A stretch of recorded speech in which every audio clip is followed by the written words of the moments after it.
¿Qué es el síndrome de la cabaña? El síndrome de la cabaña no es nuevo, pero es verdad que se está acrecentando desde que empezó la pandemia de manera alarmante y lo estamos viendo sobre todo en personas mayores. El síndrome de la cabaña hace referencia a el miedo a salir a la calle, a relacionarse, a salir del entorno seguro, que suele ser la vivienda, en personas que han estado por un periodo largo de tiempo sin salir. Por diferentes motivos, porque han estado enfermos, porque han estado aislados o por cualquier situación que ha provocado este aislamiento prolongado.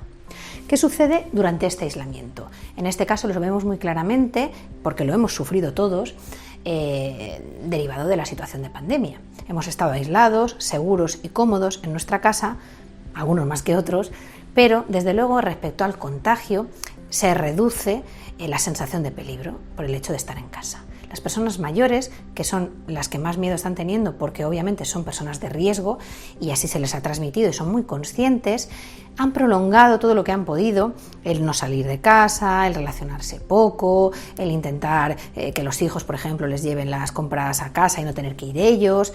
¿Por qué? Pues por protegerse del contagio. ¿Pero qué está sucediendo? Que pese a que van bajando el riesgo de contagio, pese a que mejoran las cifras y las estadísticas y el peligro en general, siguen sin querer salir de casa, porque aparece este síndrome de la cabaña, esta falsa sensación de seguridad por el hecho de estar seguros en casa. ¿Y qué síntomas puede tener una persona que experimenta este síndrome? Que al final no deja de ser una agorafobia. El nombre técnico sería agorafobia. Pues que está en grave peligro una vez atraviesa la puerta de su casa o sale a la calle. Experimenta síntomas físicos de ansiedad, como sensación de ahogo, sudoración, palpitaciones, temblores, mareos, puede aparecer incluso vértigo, y la persona empieza a encontrarse muy mal por esa sensación general de ansiedad y tiene que volver rápidamente a casa, que es donde se siente a salvo y seguro. ¿Qué pasa? Como es un problema de ansiedad, igual que todos los demás, la persona empieza a evitar aquella situación que es la fuente de su malestar. En este caso, salir a la calle y poder exponerse a un supuesto contagio, aunque sea salir a tirar la basura.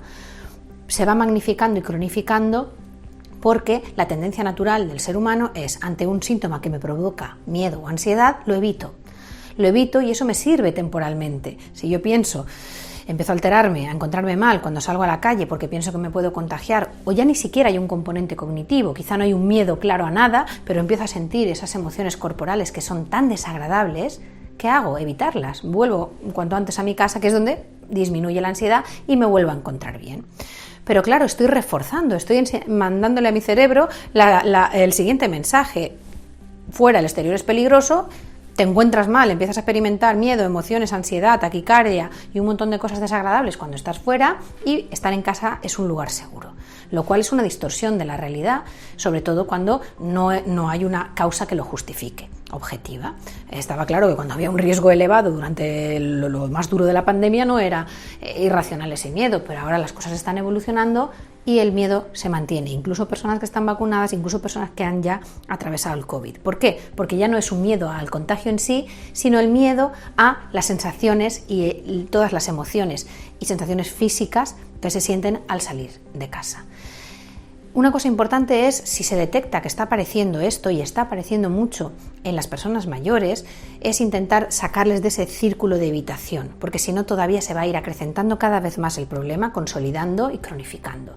Hay que romper y la única manera es exponiéndose, quizá como cuidadores, como familiares, como hijos, podemos acompañarles en las primeras salidas para que vean que no pasa nada, para que actuar como moduladores de esa ansiedad y de esa sensación de peligro, pero en ningún caso fomentar que se queden aislados porque el coste psicológico va a ser muy elevado.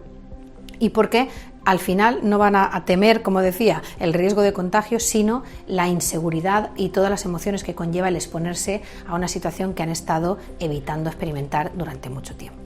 Como todos los trastornos de ansiedad, una exposición controlada a ese estímulo, que en este caso es salir a la calle, y por supuesto si los síntomas son muy elevados, muy significativos o muy desadaptativos y ya interfieren en la vida normal de la persona, pues hay que consultar con un profesional para que reconduzca esa situación y no vaya más.